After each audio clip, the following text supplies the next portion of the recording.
Holy shit. That's a good start. Yeah. I would be remiss if I didn't immediately and right away recognize the return of the Muti. Live and in living color from New Orleans. Muti, what is up? What other city would you want to be in but New Orleans, you know? It's beautiful here until today, actually.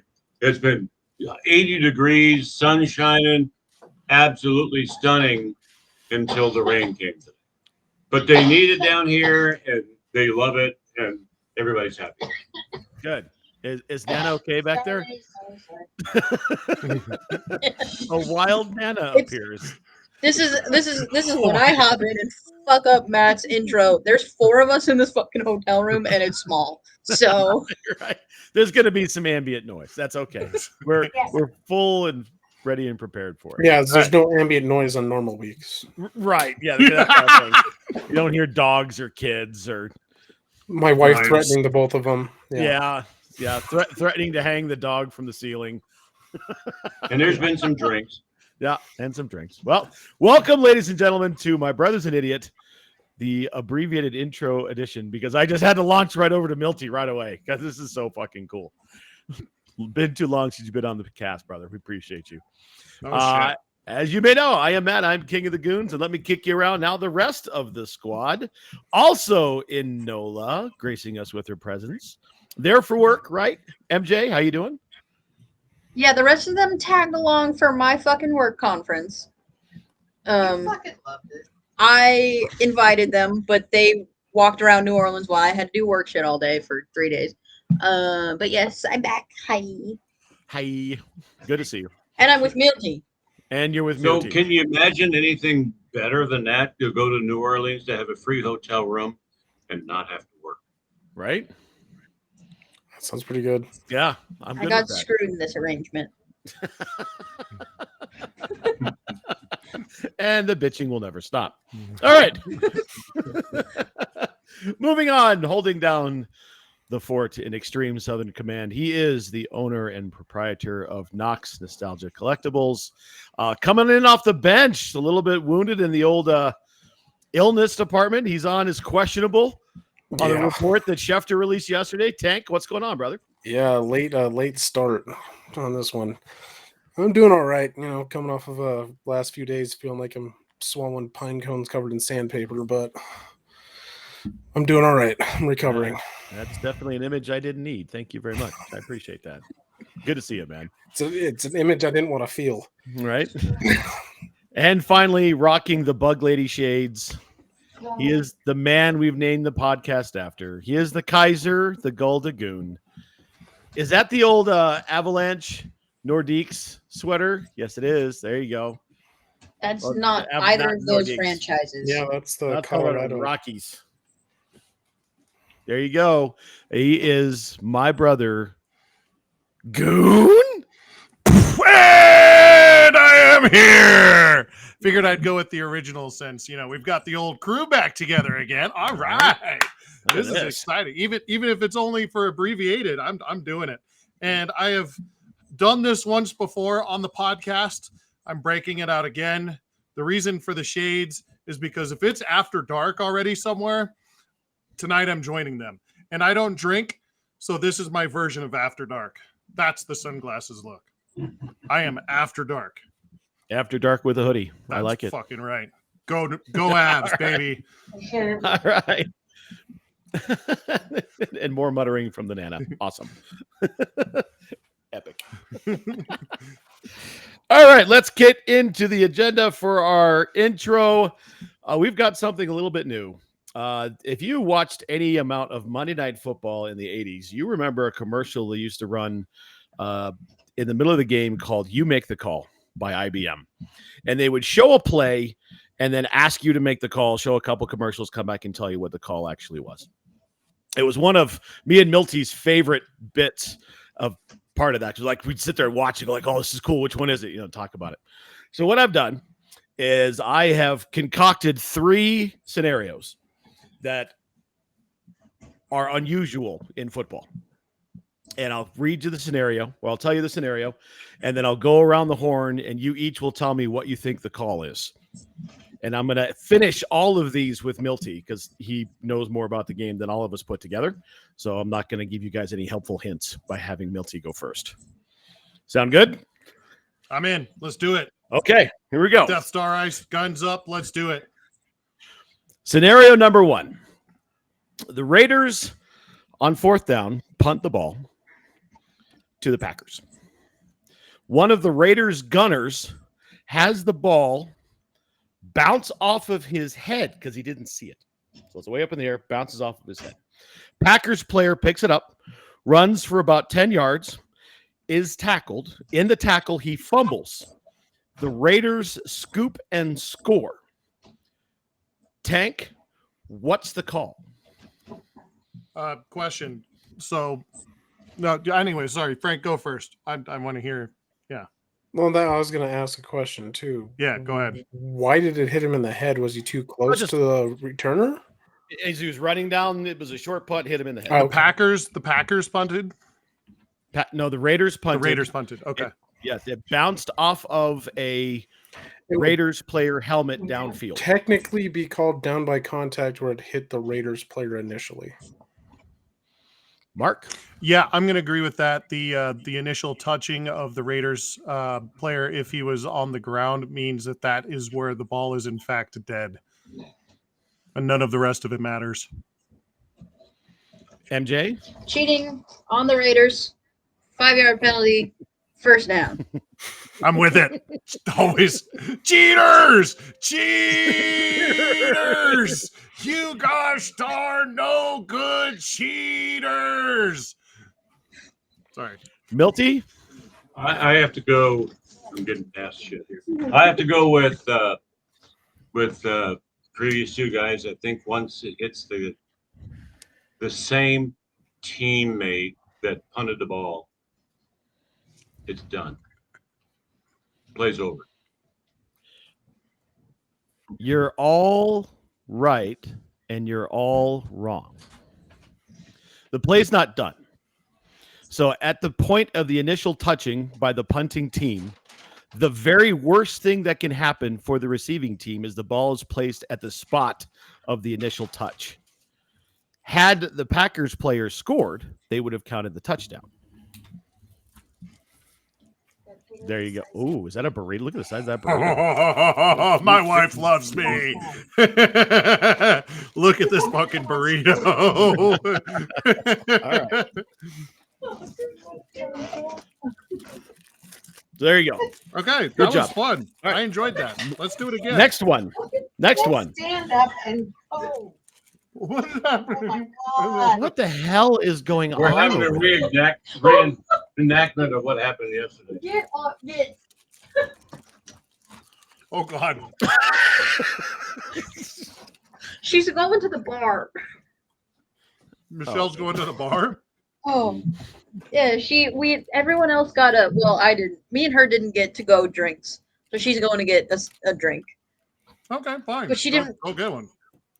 So she's We'll going. get some Yeah, Nola yeah, Strange. great. Whatever. There you go. Adios. She All didn't right, want to be next on scenario. camera, so she tried to fucking crawl behind us. That makes sense. That's the disturbance. Gotcha. There we go. Now we get it. Now we're on board. All right. All right, next scenario. Here's another special team scenario. The Raiders kick off to the Packers. Again? It's a scenario.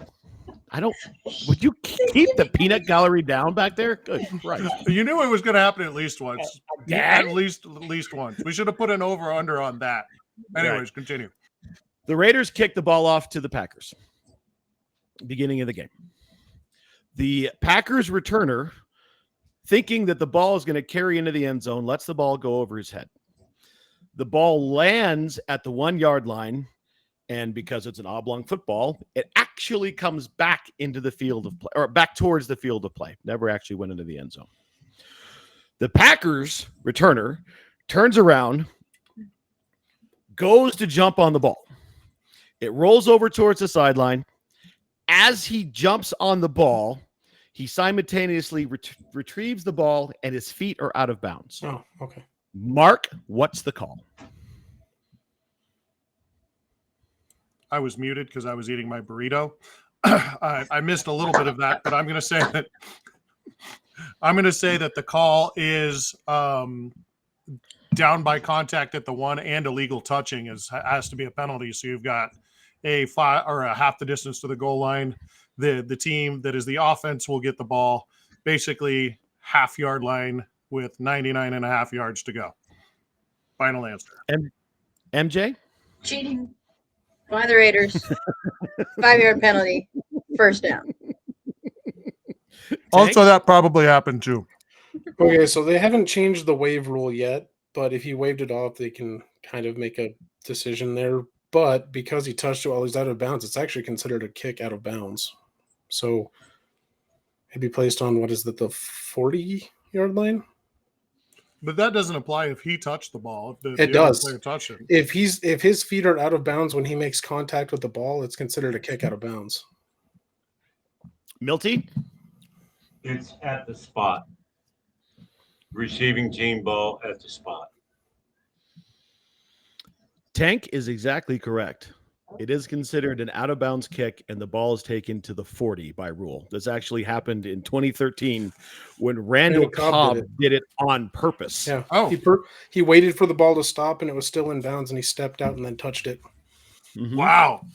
That's wild. Randall Cobb is smart. He is. He reads. He Okay, does. so I don't know All right. shit.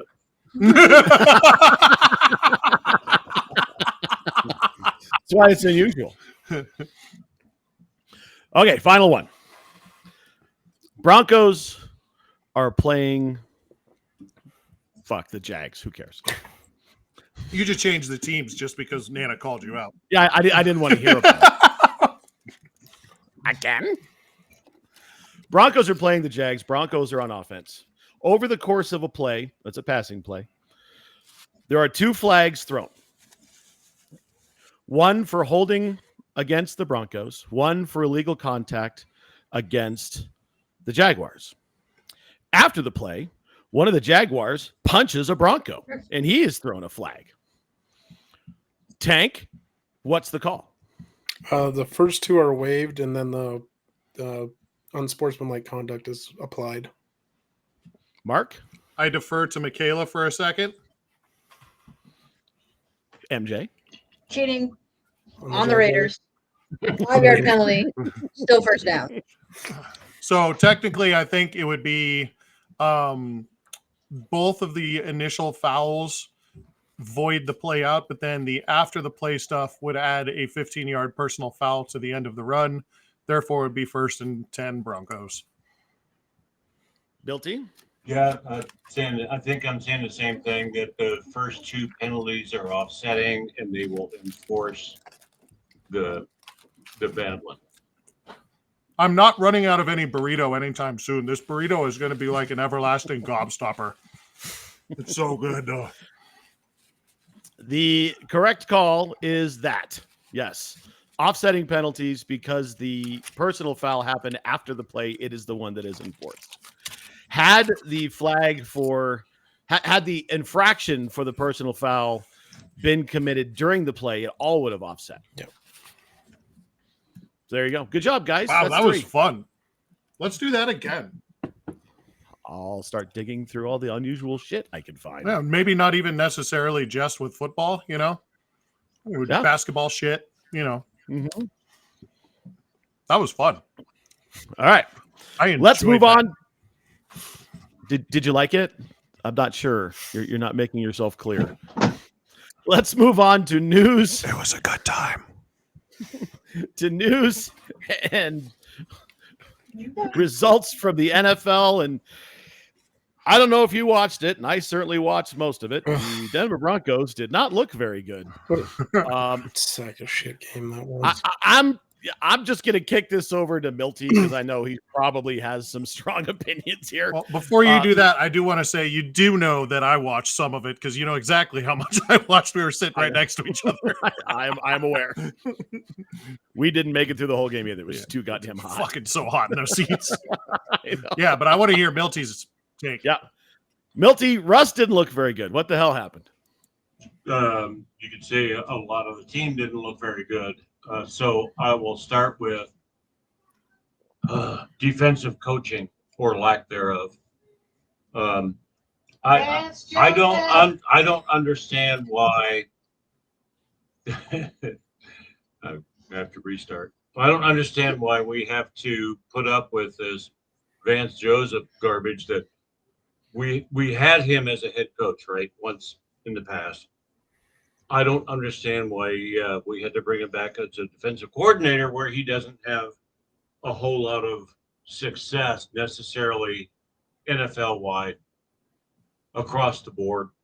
I'm at the point to agree with some of the prognosticators around the country that says, maybe it's time we trade out some of the talent and bring in some draft choices and let Sean do some of his own drafting. We got screwed with the Russell Wilson deal. We lost many draft choices. We lost players. And now then we signed the contract way too soon, right? We should never have signed that contract with Russell Wilson for $240 million. Last year, it should have waited till this year. And then they wouldn't have done it. So I'm all in on trading 4 or 5 guys to bring in maybe a number 1 overall. Screw you guys. Pick up whatever you want. That's my No, but I have a question for you. I'm not going to pick on you as much as you think I am. But I do have a question for you. Is there anybody on this Broncos team that you see that is a untradeable commodity that you have to keep? Somebody that is untouchable if the trade offers come in and all values being equal. So that do you keep anybody? I've seen where it's come up, and someone has said that maybe Pat Surtain is untradeable, but I'm not so sure that maybe in a package deal of some kind that's not true. I don't know. Pat Surtain was a very high draft choice, but he can only do so much in the backfield of the Denver defense. A defensive lineman or a linebacker or maybe, a quarterback or something like that could affect the game much more. And I think that as much as anyone else in a package deal, he is tradable. So all odds being equal, a much maligned and much more not as great of a human being off the field. This is a pretty good comparison. You have Jalen Ramsey from the Jaguars getting traded for 2 firsts and a 4th. So if it's 2 firsts, I'm trading Pat Surtain. You need all the draft capital you can get. A couple of points that I'd like to make is yes, Russell is making mistakes, but the whole team is playing like shit. Russell Wilson actually had 2 touchdowns, 0 interceptions. 20 for 31 is not great, but he is statistically aligned with just about everybody else in the league, unless you're, Brock Purdy. Right? He's right there with everybody else as far as statistics go. I don't necessarily put this all on him. The offensive line has looked atrocious at times. The defensive line is either hyper-productive or non-existent. The only 2 exceptions would be Nick Benito and big dumb farm boy. What's his name? Allen? Jared Allen. They're big dumb farm boy. Allen. Yeah. Well, Zach's. Yeah. Jared and Zach, they're buddies. Yeah. Not related to. I agree with you, Milty. I think it's time to maybe put one more good fight in a rivalry-ish game and see what you've got. And if you lose as bad as the line states, or more, then it's time to blow this motherfucker up, and everybody is tradable. Unfortunately, you're going to be able to keep Russell Wilson because nobody wants that deal. But I can see a lot of draft capital coming in. Well, absolutely, and I'm not trying to blame it all on Russell Wilson either. And I realize that the offensive line has not lived up to what they brought in, the two different guys, the guard and the tackle they brought in and signed the big contracts this year, as well as Garrett Bowles, who had another holding penalty. But and I don't want to blame it all on him. But the problem is that Russell doesn't have any protection. He has no help either on the outside. The best production you're getting is out of a second-round draft pick. The guys that you've spent a high-round draft pick and you have signed to multi-million-dollar deals are either not playing. Tim Patrick is hurt, and that's unfortunate. But Cortland's not doing a fucking thing on the field. Right. He looks awful.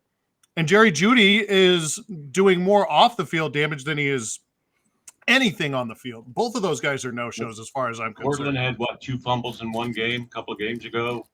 Yeah. I'm not trying to put it all on Russell Wilson. I'm trying to put it on maybe management for signing that contract a year too soon, because they never would have signed that deal after last year going into this year. And they could have gotten out of it. But it's such, obviously, everything is flawed. Agreed. Tank, what do you think?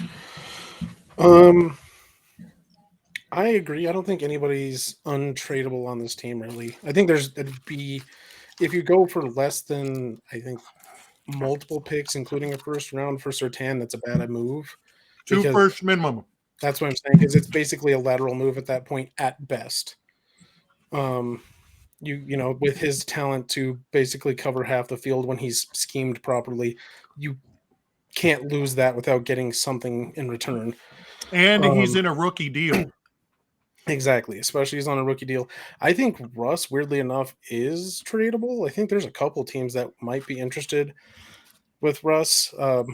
Some run-heavy teams that don't have a quarterback that is doing shit right now, because I think that's what he needs more than anything at this point. He needs a run game so that when he has those streaky moments, which he's always had in his career, where he's not necessarily on top of the ball like he should be, which we saw this last game, he has a team behind him that can move the ball still until he gets back into his pattern of actually being good at it.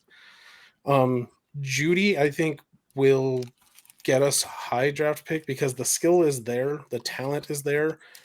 We're not utilizing him in a way that he's going to be happy, and sending him to a team that would more likely do that could be beneficial to us.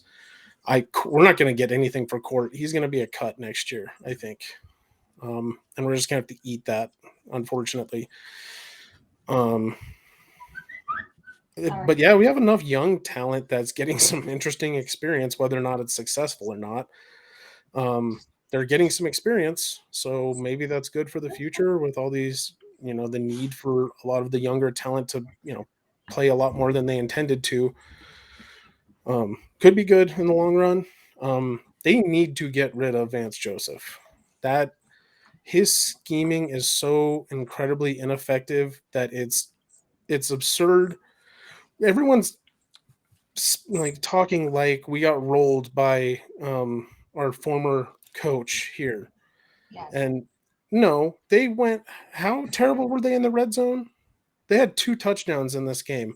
One was defensive and one was a 60-yard run or a 72-yard run. That wasn't Nathaniel Hackett beating us up. That was a defense being out-schemed and then getting into the red zone and shutting down a shitty offense. That's what that was. And there's a lot that needs to get done, and there's a lot of draft fodder on the table, I think. And I wouldn't be surprised if we got rid of a lot of talent in the next couple months, to be honest. Trade deadline is Halloween. October Well, 31st, I'm right? saying we're probably going to cut a couple people too, just so we don't have to pay them No, I hear you. as much. I need to grab a fork for this burrito, so I want to hear what Matt has to say. I was going to kick it over to MJ. Oh, MJ, go. So I think that The Avalanche might win tonight. Ben is answering for me apparently. Yeah. I think Do we you can try to convince. Just move her to the end of the bed. Just bring her in. Slide over. Slide on over. You don't have your second blanket. I do. It's right there. There you go. There you go. Eliminated. I say we convince the Patriots to take Russell Wilson's fucking corpse and just kind of like weekend at Bernie's it around the field for a little bit because that's got to be better than Mac Jones at this point. And I say we trade everybody except Pastor Tan because I think we can build around him. But I don't know that much. I'm gonna be honest. That being said, I am going to. No, I hold on. Never mind. Continue with your statement, Matt. I agree. I think everybody's on the table for the right compensation. The news and the word coming out of Dove Valley is they're not making calls, but they're taking calls. Well, everybody takes calls, but anyone who actually is looking at this thing objectively knows that that's probably a lie. You don't want your players to know that you're shopping them, else their perceived value will go down because they're not going to try as hard. And then next thing you know, then at the last, your most important film is your last film. Right. That's why I thought Jerry Jeudy would get 20 catches in the game against the Jets. Right. You had 4. Right. Tank, you kind of contradicted yourself a little bit. You know, it's not a scheming issue. You said it yourself. They only scored 1 touchdown, and it was a big play, and it was perfectly blocked. I mean, you or I could have gotten 10 yards off of that play. That last drive was showing that Vance Joseph just doesn't. He's getting out schemed all over the place. They drove all straight down the field. You're giving up 200 rushing yards a game. That's a scheming problem. That's bad. That's not scheme. That's lack of talent. And I've said it since the beginning of the year. They're just not good.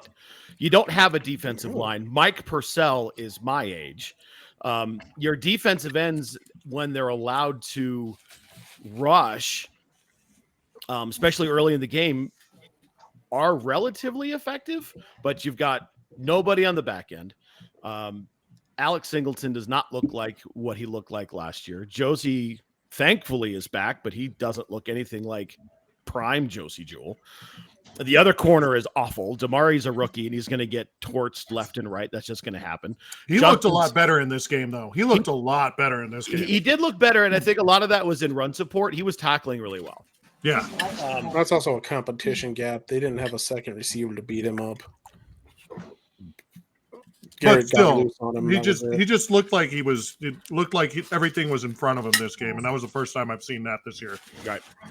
They just don't have any defensive talent to speak of besides Surtain and Allen, to Mark's point. And we said it a couple of weeks ago. I think there's only 2 guys on this defensive team who could start other places, and that's it. And it may be 3 with Justin Simmons now, if he's truly healthy, but a hip. Those hips are tough, man. Demarius fought a hip for 2 years and couldn't turn left, but still played. I don't know if I don't know what you're going to get for a Jeudy or a Sutton. My thought is, 4th or 5th rounder, maybe. I think it's a 4th. I think it's a 4th or 5th for Jeudy. Maybe you could get a 6 for Court because there is value in a veteran receiver, a possession guy in a different system. Maybe a change of pace. There was talk today that maybe he could go to Houston where they could use another possession person. He's got roots there. Be an instant fan favorite. You know, Jerry Jeudy is following a lot of Carolina Panthers now. That would make sense to them, and we could actually probably swing a good pick out of them. Just Dan. He's already started. Yeah, who knows? And the other part of this is the play calling wasn't all that great here. And Sean Payton admitted as much in his presser. He said, I got away from what we should have done. I got impatient. I should have stuck with the run. They only ran the ball 15 times. And McLaughlin looked Jameel great that first McLaughlin, holy Yeah. shit, that kid is good. let's get that kid some touches, not 7, right? Yeah. That catch. Why are on we the forcing screen. Samara JP right down our throats? He's a better blocker. That's the only reason. Yeah, he does. And he does pretty well in pass pro. Yeah. Relatively speaking, I mean, he can't block 4 guys when they're all breaking through, but he can get one. Yeah, and McLaughlin's still too. He misses blocks still. Yeah, and he's Yeah, and but we're he's talking about diminutive. pass protection when we should be running the ball more. Right. So True. self-fixing issue. That does fix issues. Mhm, Yeah. It does. Just So saying. they got to get better on the Sometimes. play calling side. They got to get better on the execution side. I think we're all on the same page that this team's going to look different 3 weeks from now than it is currently constructed. And even Absolutely. a year from now, I think you're going to have massive turnover come Mm-hmm. next year. Oh yeah. Mhm.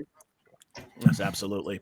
The one thing to take away from this game, it was the first time to actually see a full game because I don't ever watch Jets game. Breece Hall's really good. He's He is. fucking so good. Holy shit. He makes Dalvin Cook look slow. Now, Oh Dalvin my Cook God. isn't the Dalvin Cook of 4 years ago, but Tank Breece is something else with the football in his hands. isn't Yeah, it pissed me off that they weren't letting him play, so I ended up dropping him. Hmm? 'Cause he I wasn't picked him getting any up. Thank touches. you. An asshole over here picked him up and beat the shit out of me with him this last I week. smoked him. Nobody cares about your fantasy team, but I fucking Oh, kicked no, Drake's he ass beat by the like 50 brakes points. off me. I had nothing. McLaughlin did good for me on the few touches he had. But yeah, Breece is. I don't know why it took them so long to figure it out. He is that kind of a player that, like, let him just do what he wants to do. Give him the ball and let him make shit happen. it? Right. I did not see the final score of that game. That was nobody cares about your fantasy team. I beat him by 73 points. Good Yeah, it was Lord. bad. Milty, what do you think about Breece Hall? You put me on the line here. The Okay. Jets The running guy's back. fantastic, fast. You know, what can you say? And probably didn't see it coming. Mm-mm. Well, you know, his second year in the league, he's coming off an injury, so he's kind of an unknown quantity, but Right. he is super explosive. MJ, He's do you have known any now. thoughts? The Toronto Maple Leafs changed their goal song. They no longer have that Hall & Oates song. They now have a song by Kid Cudi, specifically the Steve Aoki remix of Pursuit of Happiness. That's a So now terrible mom change. no longer has to fucking bitch about the Hall & Oates every time she hears it. Oh, but I like the Hall & Oates. All right. Michelle's back from the bar, huh? Yeah. Oh, oh, you missed her coming back through the camera shot when you were getting Uh-huh. something for your Yeah, burrito. she rose through real quick. Yeah. Also, I think Reese Hall Breeze Hall & Oates. Wow. Wow. That was tough. C minus. C minus at best, Milty. See my That's what we've been dealing Not your with. best work. Not your best work. Let's move on to other results in the NFL. We're dipping. What? We're dipping. Oh, Goodbye. you're dipping? Okay. Adios. Say good night to your Good night. father and your mother and your sister. Good night, everybody. Good night, fam. See We you love later. you. Have a good night. Love you back. Love you. Travel Adios. safe tomorrow.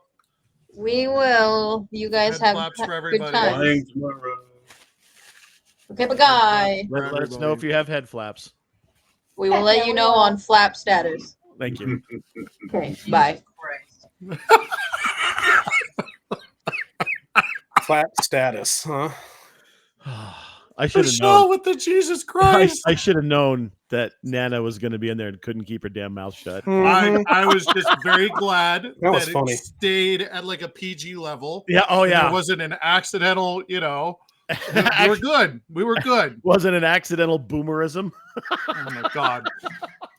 That's happened before, Tank. I'll tell you Oh, about it yes. later. Oh, yeah. Remind Yeah. me, write it down, put a pin in it. This is a great story, but we're Oh, not yeah. telling it here. No, we are not. Yeah, but yeah, you smoked the shit out of me this week. 2 of my guys went to IR this week, Nice. including my starting quarterback and the number 1 receiver in the league. I hadn't won a game until that one. I was 0-4. Mm. I didn't think I had a prayer against either of you. I know I lost to Bobby in the other league. No, I got absolutely rolled, and then for some reason Joe Burrow finally had a decent day, and then Pittsburgh decided to throw the ball for once. So Pickens had a good day, and both of them were sitting on my bench. So this is what's left of my burrito currently. You can't really see it. Just there you go. A little bit of burrito guts. All right, good job. Big Ben Covington may have to make an appearance though because you have to finish. You got to Look finish. at that. Cowboys. No, that's not mine. This is that's hers. All done. Okay. Let's move on to other results in the NFL, and I'm just going to read it right off the agenda. The Cowboys got bitch slapped, fellas. Rolled by the Niners. Who wrote that? That had to have been a Frank. No, that wasn't me. Actually, I did it. That was the King Commander over here. That was good. They did though. Holy shit! They got fucking nuked by the 49ers. I didn't think it was going to be close. I didn't think it was going to be that bad though. Yeah, I thought it was going to be an ass whooping, but I'm on the same page with you. I didn't think it was going to be anywhere near that bad. Dak finally back on pace to throw enough interceptions that everyone's going to start talking about his interceptions again. It's amazing what happens. It's amazing what happens today. It's amazing what happens when you actually play a good team. Oh, he had a rough damn game. That's for sure. You knew this game wasn't going to be great when they lost to the Cardinals a couple weeks ago. Well, and the biggest thing, the reason that they've been having really good games is when their defense is kind of backing up the offense, because the offense hasn't been super effective the whole year, to be honest. They've had a couple okay games, but it's been the defense that's been doing a lot of damage, and that offense got just destroyed against a good defense, and it was gross. Very. It was fucking awesome, if you ask me. But well, no, I mean gross from my dead grandfather really appreciated that stomping. Yeah, right. Yeah, Paulie's smiling every time that happens. Yeah, he's bouncing beer nuts off of Uncle Larry's head. I wasn't going to say it, but you did. You said it much better than I would. Let's put it that way. Yeah. I think the question here, guys, is the great unknown. We don't really know how good Purdy really is. He still has this moniker of being a game manager, but he's got games where he's just really good, guys. He's the number one quarterback in QBR this year so far, and he above everybody else. Absurd talent. I mean, no matter 9 touchdowns and 0 interceptions, something like that. He has crazy ability. He has seemingly crazy ability that he just got completely misjudged for. But he also has probably the most stacked offensive talent right now in the league. It's absurd. He can go anywhere on the field with the ball, and something good will happen. I thought it was amazing. Probably the smartest thing that Chris Collinsworth has ever said was on that broadcast when he said that Brock Purdy makes decisions faster than any quarterback he's seen. I agree. The guy he knows what the ball is. Oh my God. That's what Russell Wilson should be doing with this offense. It's just reminded me a little bit of like a more athletic Peyton Manning, just the way he was able to just find the spots on the field where they were going to be so quickly. That's what it reminded me of. And I know I'm being a little bit of, hyperbolistic, probably a lot hyperbolistic, but his decision-making is crazy, crazy quick. Is that a word? Hyperbolistic? Hyperbolistic? Or hyperbolic? Hyperbolic's a word. Hyperbolistic is now. Hyperbolistic. Is that like hyperbolistic sounds more weaponry related? That sounds like a hyperbole. Yeah, I guess. Yeah, it could be both. Right? Hyperbolistic. the way I say things. I think we're also seeing what truly happens when a Shanahan gets all of his toys. Oh yeah. Right. That apple doesn't fall too far from that tree. Kyle is as good as a play caller as his dad. He's a lot more advanced because the game's a lot more advanced now. And I was going to mention Collinsworth too, Mark. He mentioned that they are using motion to get people open and dictating to the defense. That's something that Mike did all the time. He would dictate to defenses, and some of those throws were just you got to be able to make the throw, right? Yeah. Like he over can. the That's top the of the thing. linebacker inside of the safety, and it's right here. It's like, good lord. It's all timing routes. It's like, and it's fun to watch. You know, it's football at its finest, IQ, and it's fun and fast, and it's just a good time. I love watching their games. Well, and he looks like he's finally getting some fangs about him, because I think that's the biggest issue he had is he let off the gas too early sometimes, especially in Atlanta. Oof. And it looks like he's like, you know what? Fuck it. We're going to beat him until the game's over. And we're just going to stomp their guts into the ground. That's what's got to happen. Yeah, He did not let off the gas that entire game. 28-3 is still a thing. It is. Yeah. All right, moving on to the Bears. Anybody think the Bears are going to score 40? I didn't think the Bears were going to fucking win. That's for sure. I'll give you guys a little bit more statistics on this later, but there weren't very many people that beat us for appetizers this week. Mhm. So not very many people knew about that one, at least, you know. The same ones we got wrong, everybody did. Okay, good. Do we think that Justin Fields is finally evolving into something that resembles a professional quarterback, or was this a flash of the pan, Mark? He reminds me a lot of Jordan Love, who we'll see here in a couple weeks. Jordan Love, and you know, my wife called it. She said that he's really good once he figures out what's going on. It just takes him forever to do it. And Justin Fields has these moments where the game is in front of him and he can see everything. But most of the time it seems like he's, you know, playing in the third quarter of last week's game for this game, and he's just not prepared. Now against the Commanders, holy shit, what a scheme. And he looked amazing, right? And they made everybody else look good too against that seemingly daunting, you know, Commanders defense with the 4 first-round draft picks up front. They didn't look very good in this game, right? No. And that's the way Justin Fields is. It's kind of the way the AFC North is supposed to be built, or the NFC North is supposed to be built, right?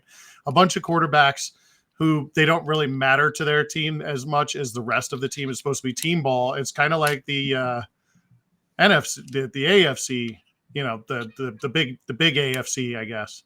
It's that cold weather football where the quarterback's not supposed to matter as much as the rest of the team. And Justin Fields is one of those guys where he'll have a good game if the rest of his team's having a good game. And Jordan Love's going to be the same way. Oh, yeah, I think that's what it is. Until he becomes more consistent, I'm not going to say that it's actual growth. His team was set up to beat the Commanders, I guess is the best way to put it. They put them in the perfect spots, had the right play calling. They got DJ Moore just going bananas this game. DJ Moore, holy fuck. Lost a touchdown that he definitely should have had. Yeah. And he played out of his damn mind, and Justin Fields just looked like a superhero against this defense. And I think this defense is getting tired already, which is not a good sign for Washington. No, not at all. No. Because that's supposed to be the strength of their team. Yeah. Which Right. it is, but they're looking tired already. That Right. offense is so damn ineffective that the defense is already getting worn out, and we're in week 6. Yeah. Like, Yeah, exactly. And final NFL results. We had another London game. The Jags played in London again. Can we just move them there, please? And just Shad be done with Khan. all this. Shad that would make Shad Khan so damn happy if they actually did that. Shad Khan. Is that supposed to be a Shaka Khan joke? Kind Yes. of. Okay. That's why I just rolled right the fuck over. I know. Right. I'm expecting that, to be honest. Sandbag the shit of that thing. But yes, the Jags rolled the Bills, but it wasn't Josh Allen's fault. No. He looked good. The rest of the team just fell to pieces, especially on the defense. Yeah, that They defense lost fell Matt apart. Milano, and that defense just went to shit immediately. Yeah, they and- fell completely Yeah. apart. Yeah, And- that was and awful. They couldn't tackle Travis Etienne. No, not at all. Couldn't touch him. He put some work on them in that game. Yes, he did. Yes, he did. Well, we'll see what happens. What But is yes, that? they should be moved to London. You're 100% right. What are you doing? Put the bear down. But that would be such extreme home field advantage that it'd be Right. like if you are playing in It that is London now. game, you need to go on Monday. Immediately, The NFL would love an all-Europe division, wouldn't they? Mm-hmm. Well, we had that for a little bit. It was his own league. Yeah, it was a developmental league. He's talking about a division of top level. Yeah. So we're going to take a Teamed. whole 4-team division and move it over there. That's what the NFL would like. Is it going to be the AFC South because they're the ones that matter the least? Right now, you're not wrong. We've got some injury news this week as well. Fuck me on this one. Yeah. Yeah, I lost a few. Tank, your boo, hurt his neck. Yeah, I didn't. Womp. Don't know if we'll see him again anytime soon. For now, it's going to be the Tyrod show, I guess. Again. Until did they bring up the one dude from the practice squad? Right. Because we know he's going to be starting in about 2 weeks after Tyrod breaks his leg. So now he'll just get stuck with another needle and deflate a lung pregame. Oh. Every time that I think about that, just think about how much pain and fucking panic you'd have, Right? I can't breathe suddenly. I need to do that. Why does it feel like my chest is exploding? What's happening? What's going on here? You know that thing that requires me to live? Oh, breathing? Yeah. I can't do that. I can't do that right now. Right. So let's keep the needles away from Tyrod in New York, please. The bigger news: Justin Jefferson has a hamstring and has gone to the IR, so he's out for at least 4 weeks here, fellas. What does this do to Minnesota? Destroyed their offense completely. They were pretty meaningless to begin with, and this pretty much cements them to the relegation league at this point. Yeah, they're going to get rolled. They don't have another player on that team. They got rid of all of their other players. Their best offensive weapon outside of Kirk Cousins right now is Addison. The fact that you have to say outside of Kirk Cousins, and actually, the rumors are though Minnesota is shopping and hearing people asking about the availability of one Kirk Cousins, especially a team that wears green and white in New York. Yep. There are people looking for help. Yep. Could be a thing. Dolphins is out for at least 4 weeks. Yep. Probably longer. Yeah, hamstrings don't ever get better right away. That's a tough one. Yeah, even when he comes back, he's not going to be for a while. Yep. Dolphins breakout running back HN has a knee. Sad, dude. Right.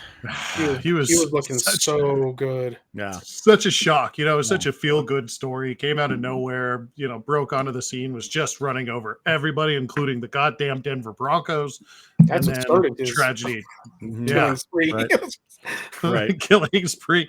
And now he's got a knee. Yep. Sad news there. A weird play. I don't know if you guys saw it, but Kelsey went down with a non-contact injury and then came back in the game. Yeah. And it's an ankle, apparently. Yeah. It didn't look like an ankle. It didn't look like an ankle to me. It looked like he hurt a knee thing. Mm-hmm. That's what I thought too, but they're saying ankle, which confuses the shit out of me. Right. We saw the play just on Twitter, and both Matt and I sitting next to each other at the game went, oh, that's not good. Yeah. And then I was thoroughly shocked when, he came back for the second half. Well, he thoroughly shocked. shocked. Touchdown. Yeah.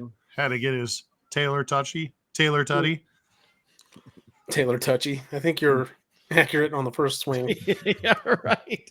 And finally, Anthony Richardson just can't seem to not be in the trainer's room. This time he's got a shoulder. At least it's not his head this time, fellas. Yeah, but it's a shoulder also. That's not fantastic. He needs to throw the ball. Partially torn labrum is what they're calling it. That's what I saw. Yeah, that's so he's probably out. Right. Another 4 weeks probably at least. Right. No bueno. No bueno at all. We'll see what happens. They need him. He was looking so good when he's on the field. Holy shit, that dude's dynamic. Yeah, he is. Oh, yeah. Absolutely. All right, that ties up the NFL. Let's move into our newest favoritist bit. Oh yeah. Oh, we're not done with the NFL yet, boys. No, you got to get your list. It is time for Pew Pew Pick'em. Oh, by the way, I think I lost every single Way Tie. to take the fucking momentum out of Yeah, way I to, think I lost every single tie. Every single one. you want to let him do his bit, I was getting to that. or you're just going to steamroll right over the front of it? Yep. Right over the front. Like, Fuck it, say it anyway, Mark. Judge Doom at this point. Jesus Christ, getting run over by the steel. Second Judge Doom reference today. Just wanted to make sure that we got Well that. done. Anyways, last week we got 78 points, guys. I don't know what the total possible is, but that's much less than 124. The good news is we only gave out 3 appetizers. Good job, us. Yay. Goon squad. So like there was nobody else. There was like two people in the 80s and one person had 79 and we had 78. So good showing, even though it wasn't a very good showing. You know, it's kind of like we grade on a curve. So very good times there. Frank, all of the ties that we lost were your fault. Yep. All of them. Every single following fucking along, one. And I'm like, oh wow, this isn't good. We were actually making comments on that at the game too. Yeah. Like, oh, the fuck? There's another T. Yeah. Frank got that one wrong. Mhm. Oh yeah. Oh, look at that score. What did he pick again? Yeah. Oh yeah, it was bad. So we are going to pick the games, ladies and gentlemen. Yes, if you are unfamiliar with how this bit goes, this is Pew Pew Pick'em. We do this every week for the NFL season. A Diggs BTW7. We'll just call you Diggsy. What's up? Appreciate you listening in, man. You're just getting to the checking us out on picks. Twitch. What we do right now, guys, is we are going to pick the games. Matt and Frank get both shots first. What I do is I give the names of the teams, the location of the game, and the current NFL odds. The odds are, of course, by MGM. So MGM, if you want to, kick us some money, we'd appreciate that because we all bet MGM. Yeah, we'll just turn right around and spend it on your site. So come Right. I mean, just give us free credits. We'll just right. We'll just it's take all that. good, man. Bet MGM, guys. Anyways, each of the gentlemen will get 8 seconds to give their reasoning why and the winner of each game. If you don't get it in, we just make fun of you. It doesn't happen much. I lost the thing, so I had to turn it back on. So yeah, that's how we play. If there are any ties, I break the tie. It's always fun having somebody else on because they can break the tie. Michaela would have been fun to have this with because she's a nincompoop. But anyways, we're gonna get this rolling and talk about rolling. The Broncos are rolling on over to Kansas City to play the Chiefs, who are currently favored by 10.5. I think we all know who's going to win the game. I've thought about asking about the cover or no, but I'm just going to go straight up. Let's go with some Broncos fans here. What do you guys think of the game? Matt, we'll start with you. Go. Chiefs win easy. Okay. Do they cover? Yep. Okay. Frank, go. As ineffective as their offense has been, I do not see this game being different than the last 16. Chiefs win. All right. Yeah, I'm definitely going with you, and I think the Chiefs roll by 20 plus. I think that a lot of the players will get, a couple little bit more things hearing about them, and they're just going to take the game off so that they don't get hurt. Because I think people are getting moved right after this game. Next game on the docket is the Baltimore Ravens are going into Tennessee to take on the Titans. And the Ravens on the road are favored by 4 points. Frank, go ahead. That makes sense. The Ravens are a better team. I think they should win this and cover.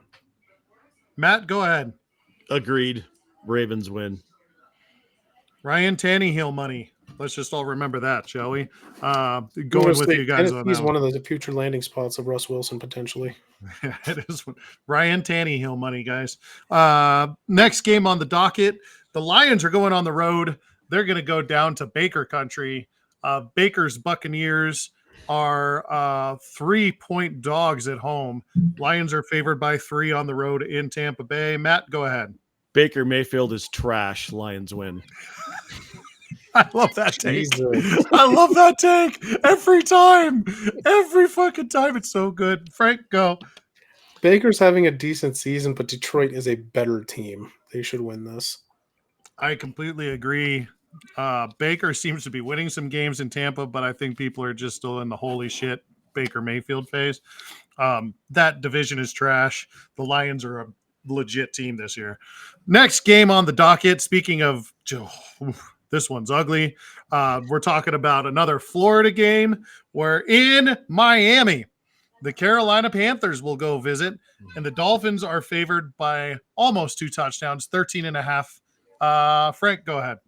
This has got to be a Dolphins, and yeah, I think they cover. Jesus. I mean, they're going to roll this fucking team. Matt, go ahead. Dolphins are going to win, but they're not going to cover. Not having HN is going to take something off of their offensive output. I agree. I don't think that they're going to cover, but the Dolphins are going to roll here by, a touchdown plus. I think it's going to be a 10-point game. All right. The next one is going to be an NFC South showdown. Showdown. It's another game in Florida, boys. We're in Jacksonville, where the Jaguars are favored by 4 over Indianapolis. Matt, go. This one's too easy. No Anthony Richardson. Jags win easy. Frank? I think Gardner is a decent replacement, but the athleticism's not there. Jacksonville's going to win this. Yeah, if Anthony Richardson's not going there, the Colts are going to lose every game. I love Gardner Minshew, but he had his chance to start a team. This is not going to be one that he gets a favor of. And the Jaguars are great at home. Game, though. Jaguars are great at home, too. So, weirdly enough. The next game is in NFC North showdown. You've got the Bears in Chicago bringing in the Minnesota Vikings, who are favored by 2.5 on the road in Chicago. Matt, go ahead. What? Gotta be the Bears, doesn't it? Yes. Whose money is coming in on this game that Minnesota is still favored? I mean, I can recheck that real quick. I may have made a mistake, but I thought I got that one right. I'm seeing that too. 2.5. Okay. I was confused by that one, and there have been some bad spreads, but this one seemed ridiculous to me. But Matt, who did you say? Fucking weapons. It's the Bears. The Matt, Bears did you say win. Bears too? I said the Bears. Okay, cool. We're both in agreement on that. Easy money. The Vikings are not going to cover. They're not going to win by 3 points. Next game. Talk about some bullshit here. You've got the New Orleans Saints, who are going on the road to Houston, Texas, to take them Texans on. The Texans at home are 1.5-point dogs to the Saints. So Saints favored by 1.5. Frank, go. I'm go with the Texans. Win a home game. Matt? Derek Carr, veteran leader. Saints are going to win this one. Oh, boy. So I got to write a T here, and I got to write a K on this one. T is for Tank. K is for King Goon. And then I have to make a decision here. Do the Saints go on the road and defeat the Texans and whatever they've got going on down there? Oh. You notice how he never gives himself 8 seconds? It's my fucking bit. Just You'll calling get out 2 seconons next time. Calling out hypocrisy when I see it. That's fair. It's still my fucking bit. I'm going to take the Saints on the road in this one, guys. That's where I'm going to lead. That's a hard one. It's you could go either way on that one, but The last two are, yeah. The Seahawks from Seattle are flying over to Cincinnati to get some of that Cincinnati 5-way with the chili and the cheese and the scatty. And the Bengals are favored by 2.5 of this one at home. Frank? I think Cincinnati's finally putting their offense together. I'm going to take them at home. Was last week a get-right game for the Bengals, and does it continue, Matt? No T. Higgins, no problem. Cincinnati wins. I completely and wholeheartedly agree with both of you. Fuck I have them a big fucking Hawks. problem with no T. Higgins. That'd be another one of my players. Nobody cares I fucking about care. your I lost 3 players in 1 week. It's still a fun bit. 49ers are going on the road to Cleveland. I don't think we even need to talk about this one because I think, as we all discussed last week, Cleveland is trash. And until they get rid of that fucking worthless quarterback who's probably not even going to play this week, we're rooting against them actively. Correct, boys? Correct. Well, Okay. just how unstoppable are the Niners right now? The Niners are only favored by a touchdown on the road. Give me the Niners and give me the touchdown. Yeah, And hammer lock point. that one. Give me the 7.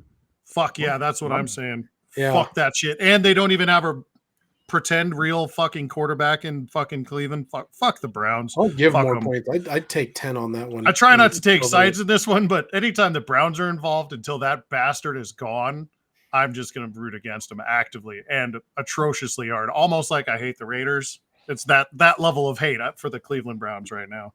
Fuck them. Anyways, next game, the Washington Commanders are going on the road to Atlanta. I live for that reaction every time. The Washington Commanders are going to Atlanta to take on the Falcons. Falcons are at home, favored by 2.5, boys. Matt, go ahead. Give me the Falcons at home. Sweet. And Frank, go ahead. I'm going with the Falcons also. I think this is another potential landing spot for Russ Wilson, actually. Atlanta? Yeah, they have Yeah, a they really need good run team, Yeah. decent defense that's really young. That'd be a good place for him. Washington was exposed last week, and as we know, they didn't name the team right the second or the first time. So they're really missing an opportunity with the Washington. Luigi's. The next game, New England, the Patriots are going across to their former Booze new home, where Tom Brady is part owner of the Las Vegas Raiders. The Raiders are at home and favored by 3 in this one. Patriots at Raiders. Raiders ahead by 3. I want to hear what you guys have to say about this. I'm not even going to run the clock on this one. Go ahead, Frank.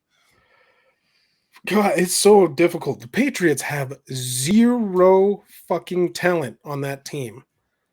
None. They have none. I don't know what the fuck they're going to do. But the Raiders are also dog shit and have a dumbass for a coach. So, Patriots somehow. Also, not to mention, this is Belichick versus his boo. Matt, what do you think?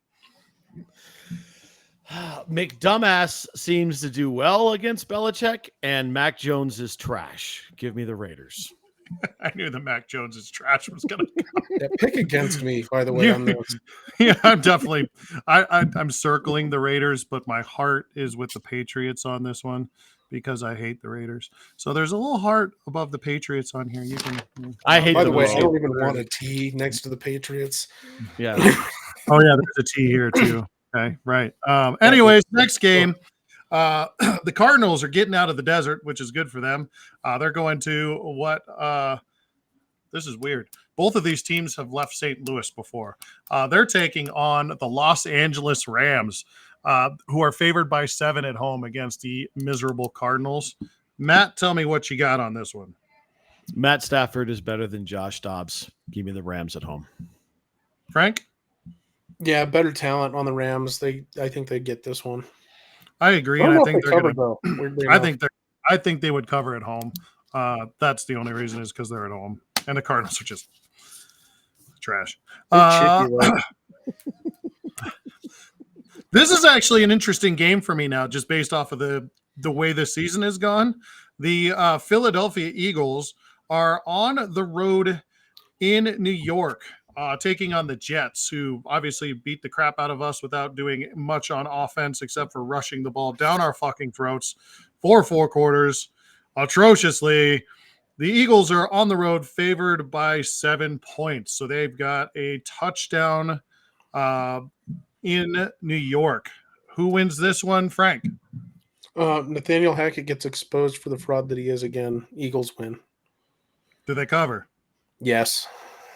Matt? Second best team in the NFC wins easily here. I completely agree. I don't think this one's even close. I think it's a 2-touchdown. 7 is little for me. They're going to score 3 tush-push touchdowns. Watch. They don't. They could just keep doing that the whole time. Nobody stopped them. Oh, you heard the cloud of dust? No, that's the tush push. It's the fucking. I was trying to explain Oh, how no. that was a rugby scrum thing to people, Mhm. and they were just like, "Yeah, never mind. Just forget I asked." Okay, never mind. The New York Trash Giants are going to Buffalo, going upstate, and they're going to take on the Buffalo Bills, who are in State, New York, and this is a 14-point favor for the Buffalo Bills. And I don't think that number is big enough. Do you, Matt? No. No Danny Dimes, all of the problems.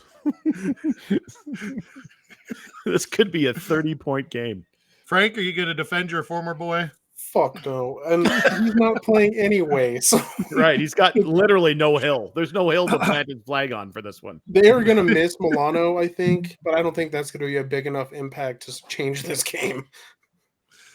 Guys, we've only got 2 ties so far with 1 game left, and I don't think this one's going to be out of control either. The Cowboys, who just got road stomped, are going on the road to face a low-life opponent in the Chargers, who have a quarterback and seemingly nothing else and never a good coaching staff for whatever reason. The Cowboys are favored by 2.5 on the road after being curb stomped and put away wet by the 49ers. Matt, go. What? Curb stomped and put away wet? Way to mix your metaphors. No, I did that on purpose. I see that. I think they restart the clock. I think that they enjoyed the curb stomping that they got and were happy about it. Matt, tell me about this game. The Chargers have more talent than you think. Dallas can't beat anything better than a below-average football team. This is going to be the Chargers at home. Frank? I think that the Chargers are bad enough on defense that Dak is going to look like a superstar for a game again. So you got the Cowboys? Yeah. Okay. Let's see. We'll put a T here and a K there. Holy shit. This is another hard one, guys. I'm just going to go with Frank on this one because I feel bad for going against him all those times last time. I wouldn't, man. Last week. Okay, you just talked me out of going with you on that. We're going with the Chargers. I'm like New England on this one. Like, I'm just all right, boys. Apparently, I don't know what to do. That appears to be all of the games this week. You have picked them. Please do not use our information as your only financial means of gains. And if you do that, you're probably one of us. Anyways, carry on. All right, good job, Mark. Thanks. That was Pew Pew Pick'em. Pew pew. Moving on to news and notes in Major League Baseball. Mark, you're going to have to drive this one too because I quit paying attention to baseball when football starts, except when it's on. And it looks like LA's in big trouble. They're down 4-0 in a 2-0 series. Yeah. And they're done. Arizona. The only series that's really interesting is really that Philly Braves series, which I am shocked that Philly is in this one. Philly has really come on strong late in the season, and if they get past the Braves, watch out. There's nobody else that can touch them. I had, before the season, picked the Braves to win this thing. I still see the Braves being the best team, really, honestly. I know that there's a lot of power between the 2 Texas teams, but I really see the Braves as the strongest team. And if they get beat by the Phillies, this is just the next one hottest. You know, we see this in baseball and in hockey all the time where the hottest team is the one that wins. I do want to point out that 3 of the 5 teams in the American League East made the postseason. 3 of them, which means 2 of them did not. The Boston Red Sox and the New York Yankees. The other 3 teams that made the playoffs have as many wins in this playoffs as the other two. There wasn't a win for the American League East this postseason. They all got swept. Yeah, Orioles got Wild. rolled. The Orioles got rolled. The Rangers. Tampa Bay looked like they had never played baseball this year after starting so hot and just, kind of sticking with it all year and really having to push through to get to there. They just rolled over. And we all knew the Blue Jays weren't going to do anything, so I'm not shocked there. But not a win for the American League East this season in the postseason. I think that's fucking hilarious. Yeah. And the Astros just blasted their way through the Twins. That series is over now. Mm-hmm. Yeah. Yeah. And you're 100% right about the Phillies, man. Their bats are lighting up right now. Tonight, they just went yard on the Braves. And their pitching is clutch. They have the right talent at the right time, and they know they just seem like that team that just comes out of nowhere and wins it, And if they put the Braves to bed, watch out. Watch out, everybody else. Well, yeah, Harper and Castellanos both had two rips, and so did Turner had one. I will never be able to take Nick Castellanos serious. He I love the man. He's looked great all year. He's a great player, but every time someone has to apologize for something. True. I consider myself a man of faith. And there's a long drive by Castellanos. I don't know if I'll ever be behind this microphone again. As he's rounding third, and he's now touches home. The Phillies are ahead 3-0. It's so good. And he never put his hand on the microphone ever again.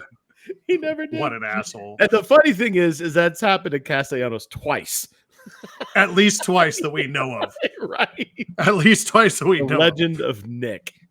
He's so good. Anyways, no, but I'm with you. The Phillies are dangerous. And if they get past the Braves, watch out. Yep. Watch out.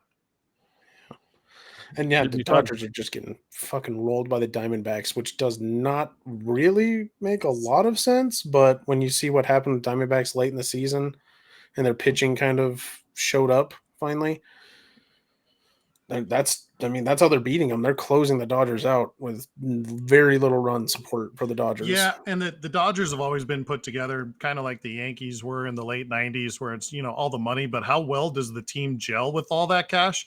It very rarely works. As a Red Sox fan, I know that because we've seen it as Red Sox fans. Where you guys tried to buy a couple World Series. Trevor Story, we see these pieces fall into place. So you never know how the team is going to gel, and you have to have the right mix of guys in the locker room to make a postseason. And you see that with what the Diamondbacks have been able to put together in the last half of the year in the postseason so far. Yeah. Any other news to talk about in Major League Baseball, Mark? Not a goddamn thing. All right, good. Let's move on to the N. Still assholes.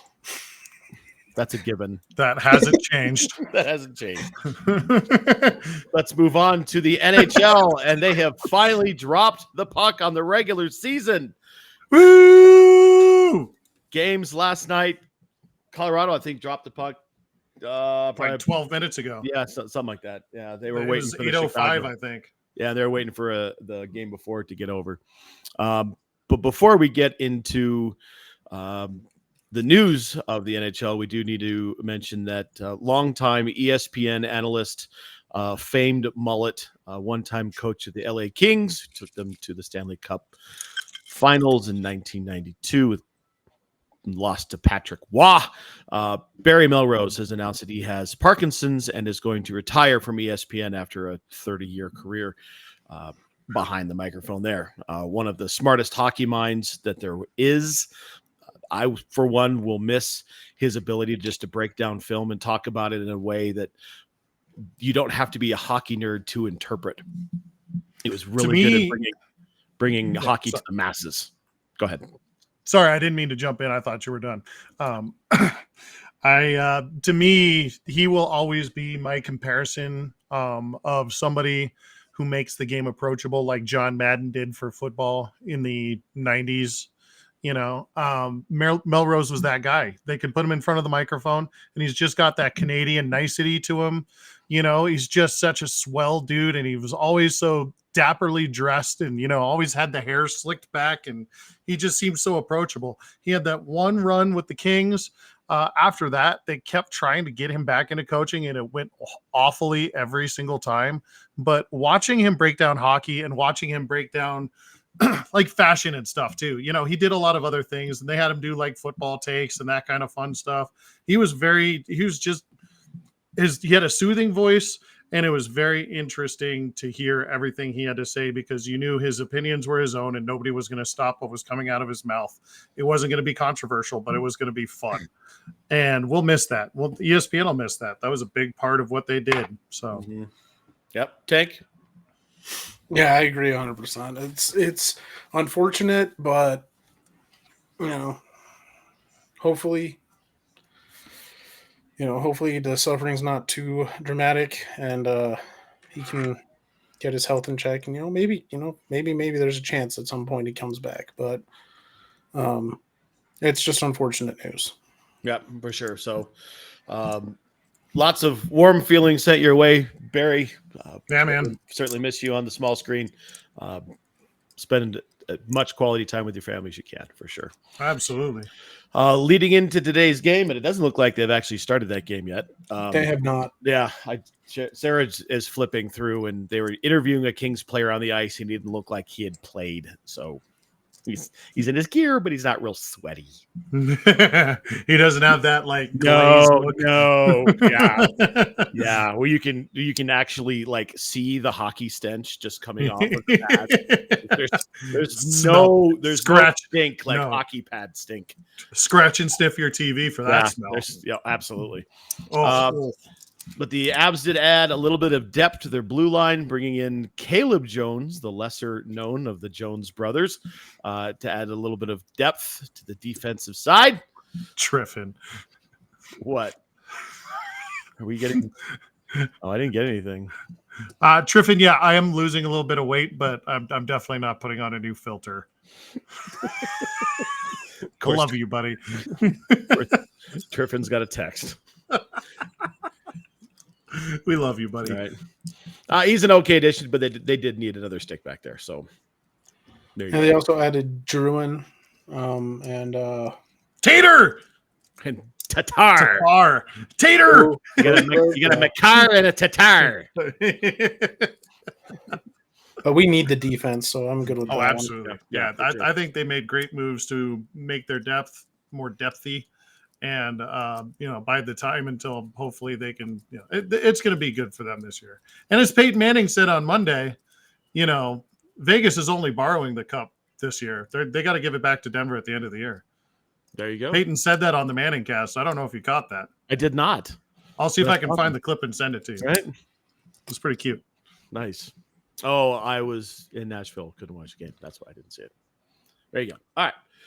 Let's move on to, I really wanted to throw more of this over to MJ, but she dipped out. So we're just going to gloss over hockey because she's our hockey expert.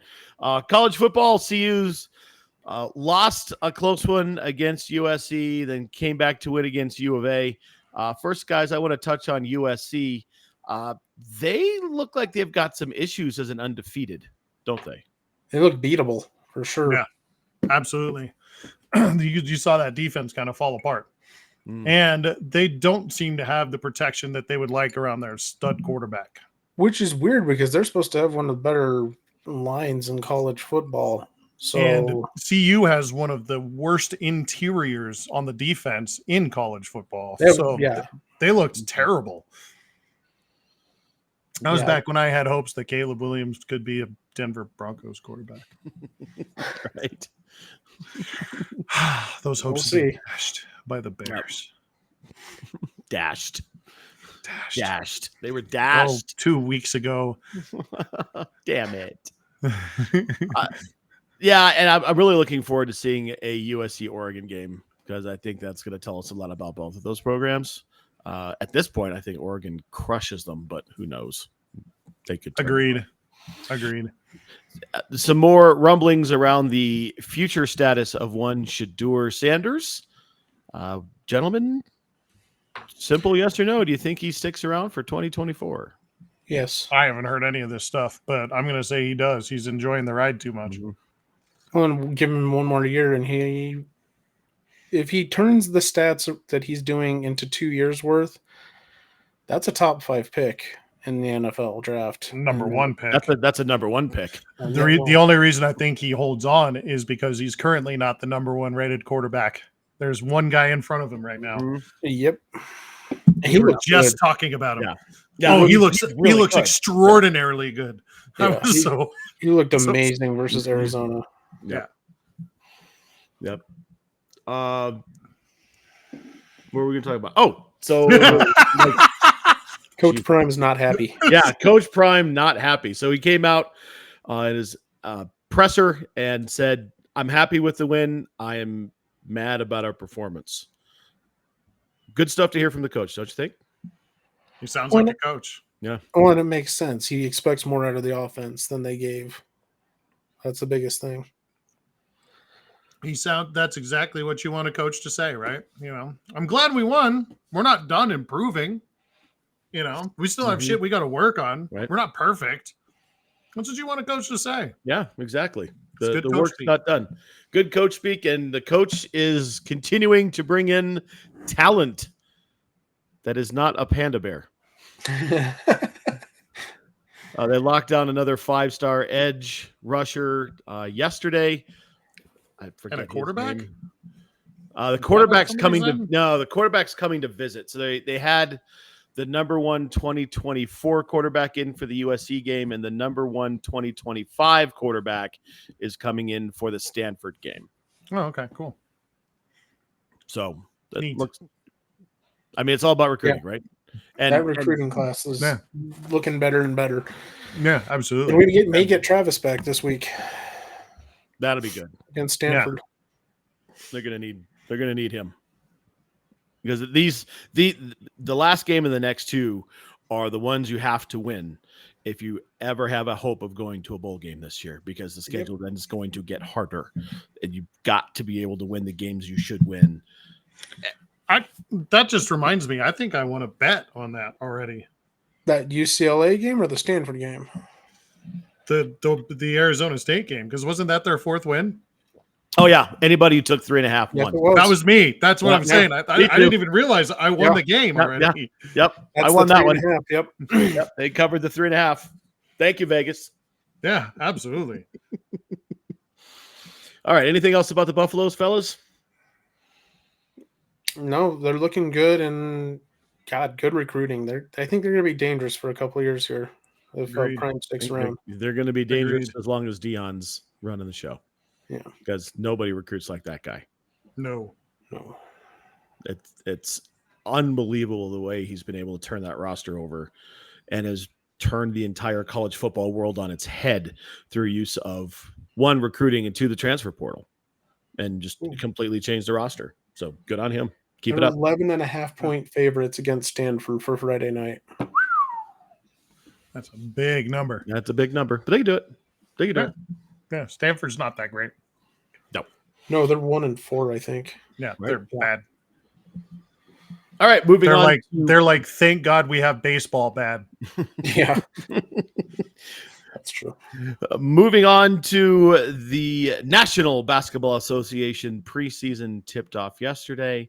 The Nuggets got underway. I didn't pay attention. I just know that they played. However, they won. I think they did too, but again, it's preseason. They did. It was a good showing against the Suns. Who honestly cares about the score? You just want to make sure they get sharp and stay healthy. But we do also have sad news here. If you haven't heard, Coach Michael Malone's father, Brendan, who was a noted basketball coach in his own right, passed away. Coach wasn't at the game on yesterday.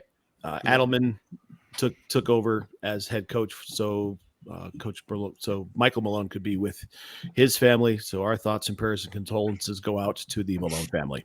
Yeah, no kidding. That's always tough. That sucks. Yeah.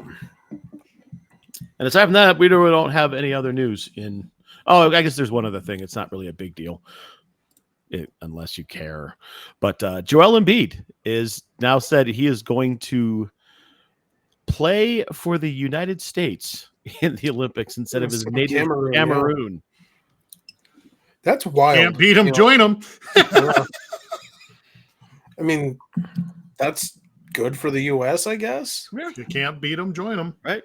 I think he sees the writing on the wall. Like he can tell this is a super team that's coming together. He wants to be a part of that. Yeah. Yeah. Absolutely. I mean, that's it. Yeah. Right. So the question is, who starts at 5? Is it Embiid?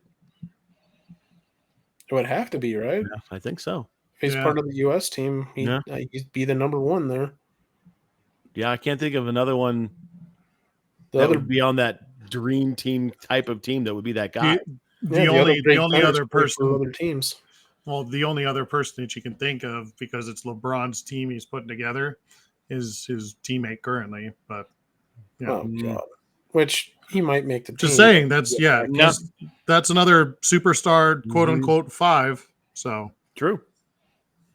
Guess we'll It'd see be what happens. stupid to put Davis ahead of Embiid. Just gonna say that. Yeah, right. But he's at this point in his career, he's a much better player. Oh yeah. All right, that's it for the cast. Let's move into our second favorite bit, dipshits of the week. Mark, are you searching for one, or do I need to go over to Tank? No, I've got one. I was just trying to find the clip that I found earlier to send you guys about it, because I don't think I sent it. I'm wondering if it's the same one I have. What is it? There we go. Found it. I am sending it in the group right now. Boop.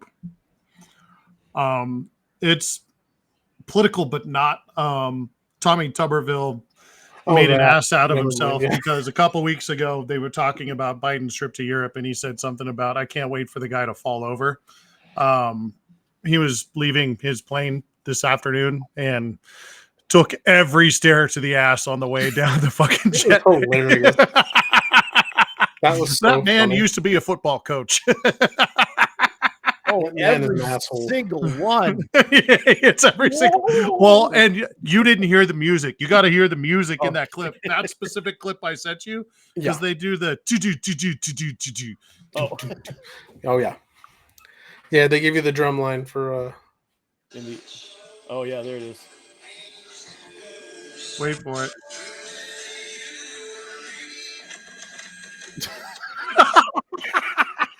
And it's the actual noises.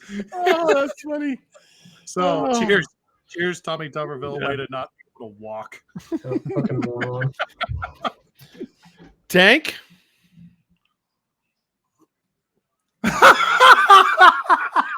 What was that? What the hell? Tank just fell into the void. Yeah. Holy shit! And now he's muted.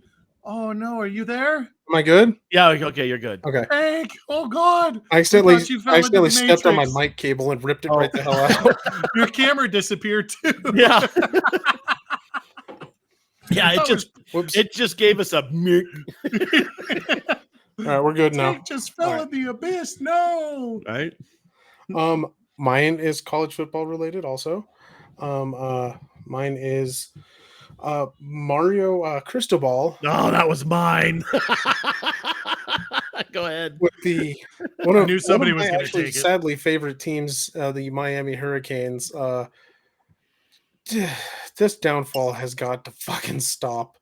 And Mario Cristobal decided to not take a fucking knee on the final play of the game.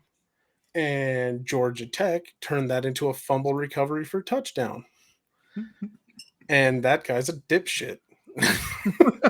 Well, and it gets even better. They recovered the fumble and then threw like an 80-yard pass. Yeah. It was stupid. Yeah. And apparently that's his MO. He doesn't take knees. Like, what do you do? What the fuck? You are going to win the game if you take the knee. Mm-hmm. There's no point in running up the score. You're not doing well for a team that should be doing a lot better than they are. And to choke a game away in that just sad ass manner is reprehensible. As a coach, what would be the positives? And this is a genuine question for both of you. What are the positives to teaching that kind of behavior? Is it just like we only raise killers, or what is the positive message that you're trying to send by not like going victory formation and taking the win? I cannot think of one. The mentality seemingly behind that would be to never let your foot off the gas. But when you're literally one play away from winning the game and all you have to do is take a knee, there's no reason to put your fucking foot on the gas. I feel like the best way to teach young men to win is to give them something to look forward to at the end of the game, a la taking a knee, where it's just like, haha, rub it in your face without rubbing it in your face. Like that is a rub it in your face moment, right? Mhm. Why would you take that away from these kids? That is the dumbest shit. Every time I hear about that, that's so fucking stupid. Agreed. I don't get it. There's no reason for No it. one does. That was Right. fucking aggressively stupid. How do you get to be a coach at that level with that philosophy and your team is bought in on it? All questions that I can't answer. They're Yeah, good they had a questions tough though, right? opponent. No, they are very Too. good questions. Yeah. And I hope someone in the Miami media is asking those questions, because that's just a level of stupidity that I don't know that I've ever seen. That's worse than Josh McDaniels bad. Yeah, they went from undefeated and being ranked into a good matchup this week with UNC to they lost their only game in the conference so far, and they're now 10th in the ACC. That's fucking why. Right. Meanwhile, you're hemorrhaging fucking recruits to Alabama and Yeah. Colorado and Yeah. Yeah. I think they lost one because of that game. Didn't they lose like a defensive tackle or something like that? He's like, what the fuck? And he decided to no-show for his recruiting visit, apparently. Oh no. Oh no. So that's not a good sign. I am no fan of Miami, and this kind of thing just warms my heart. I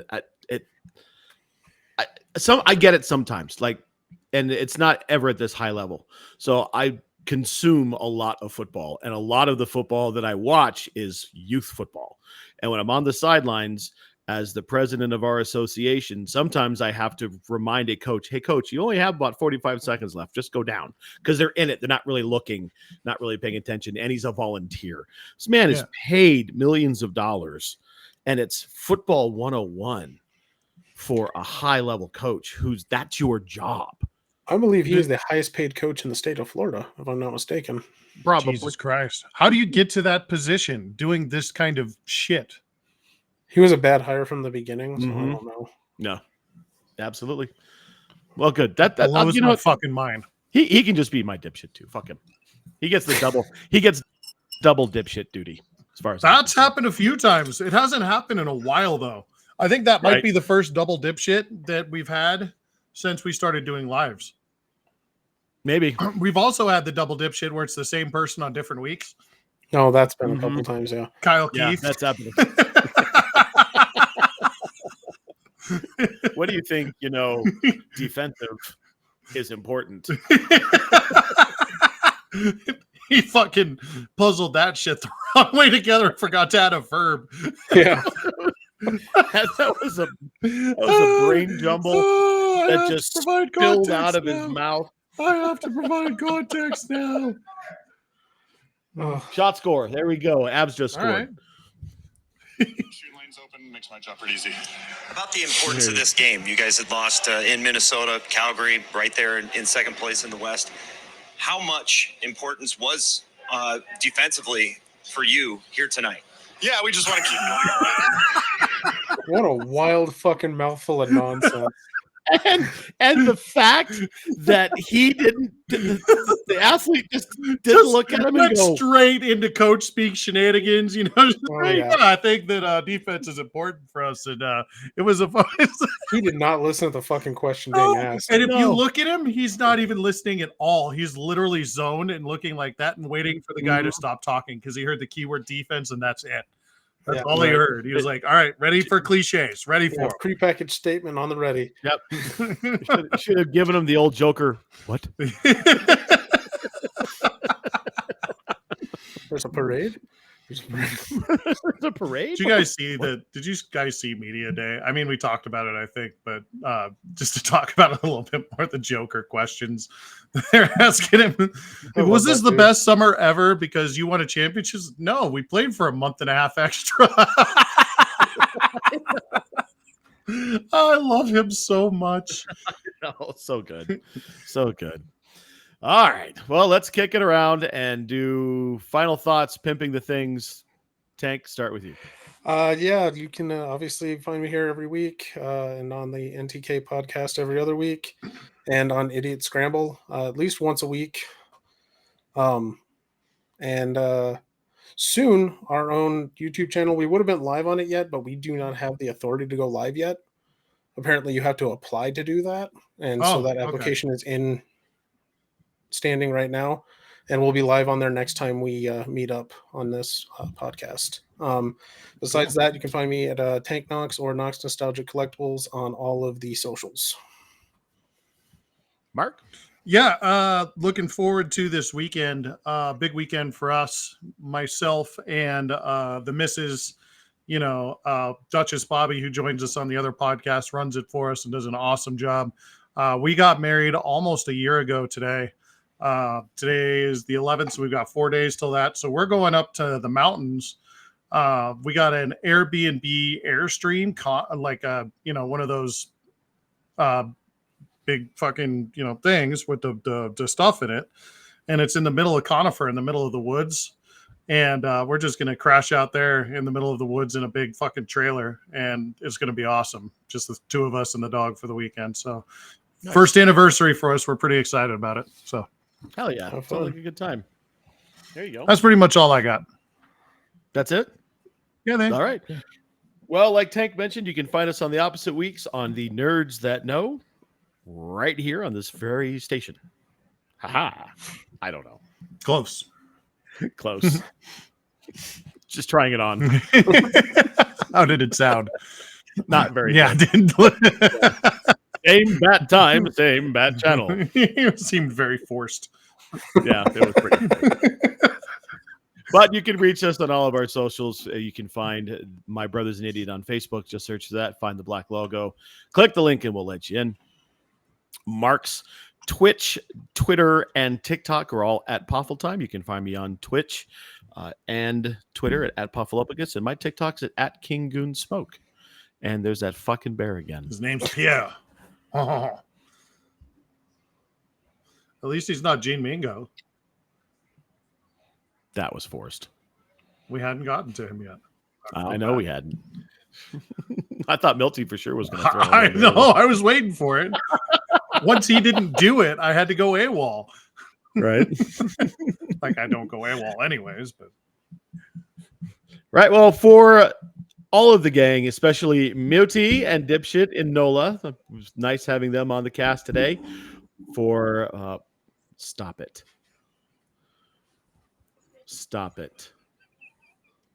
For Tank and for Mark, Milty and Dipshit, make sure you take care of yourselves, take care of your families, take care of each other. This has been My Brother's an Idiot. We'll catch you next time. See ya. Bruh.